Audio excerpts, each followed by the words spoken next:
के निर्देशन में ऑपरेशन एंटीवायरस वो उसका शुरू कर रखा था, जिसके अंतर्गत जो भी लॉस्ट मोबाइल्स हैं या चोरी हो गए हैं, उनके संबंध में एक विशेष अभियान चलाकर अधिक से अधिक इसमें रिकवरी के प्रयास किए जा रहे हैं।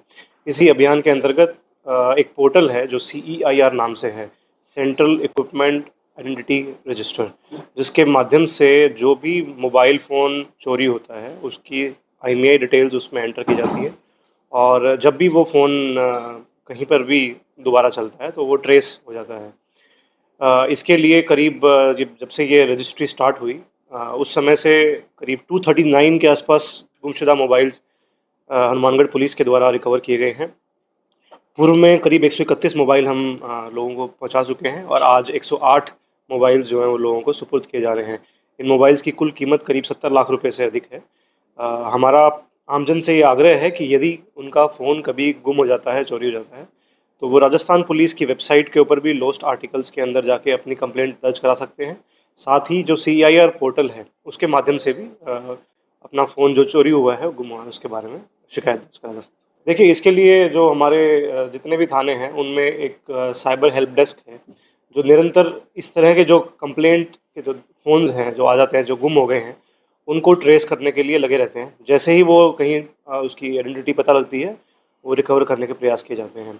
हमारा आमजन से यही आग्रह रहेगा, यदि उनका फ़ोन कोई गुम हो जाता है, तो डेफ़िनेटली इन पोर्टल्स को विज़िट करें और अपनी कंप्लेंट दर्ज करें।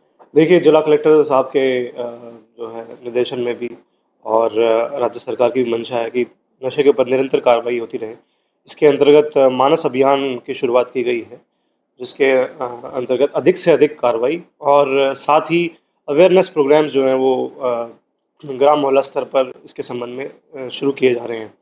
स्कूल्स के थ्रू भी इसमें कई सारे अवेयरनेस प्रोग्राम्स हैं, जो ऐसी पॉकेट्स हैं जहाँ पर नशे की प्रवृत्ति ज़्यादा है, वहाँ पर भी आमजन तक पहुँचकर किस तरीके से उसके दुष्प्रभाव जो है नशे के, उसके बारे में लोगों को आगाह किया जा रहा है। एक सोशल मूवमेंट की ज़रूरत है, जैसा पूर्व में भी हमने बात करी है। सिर्फ किसी एक विभाग के द्वारा इसके ऊपर जो है पूर्णतः काबू नहीं किया जा सकता। संगठित रूप से ही संगठित अपराध को समाप्त किया जा सकता है। देखिए, डिमांड के साथ डिमांड को कर्टेल किया जा सकता है सोशल अभियान के थ्रू। हम किस तरीके से लोगों को आगाह करें, सचेत करें परिवारों को कि वो उनकी डिमांड ही खत्म हो जाए। साथ ही साथ जो सप्लायर्स हैं, बड़े सप्लायर्स हैं, उनके ऊपर निरंतर कार्रवाई की जा रही है। परसों भी टाउन पुलिस के द्वारा एक बड़ी कार्रवाई की गई है। कल भी जो है रावतसर पुलिस के द्वारा नशे के विरुद्ध एक बड़ी कार्रवाई की गई है। तो निरंतर में जो अभियान है इसके ऊपर नशे के विरुद्ध, वो जारी रहेगा और जो बड़े सप्लायर्स हैं उनके ऊपर कार्रवाई जारी रहेगी। देखिए, निरंतर रूप में मेरे द्वारा, IG साहब के द्वारा और DG साहब के द्वारा इनके जो अप्रोप्रिएट रिकॉग्निशंस हैं, चाहे वो प्रशस्ति पत्र हों, कैश रिवॉर्ड्स हों, ह्यूज कैश रिवॉर्ड्स आजकल दिए जाते हैं। साथ में DG साहब के द्वारा भी सम्मान प्रदान किया जाता है। पूर्व में भी कुछ प्रमोशंस भी हुए हैं, गैलेंट्री प्रमोशंस भी हुए हैं। तो डेफिनेटली जो लोग जिनकी कार्यशैली अच्छी रही है और निरंतर जिन्होंने अपराधों पे अंकुश लगाने का काम किया है या वारदातें खोलने, ट्रेस करने का काम किया है, उनके प्रपोजल्स हम समय-समय पे भेजते हैं और चाहते हैं कि ऐसे लोग जो ऐसे जो भी कर्मचारी हैं वो सम्मानित हों और उनके उनके हार्ड वर्क्स जो हैं वो रिकॉग्नाइज हों।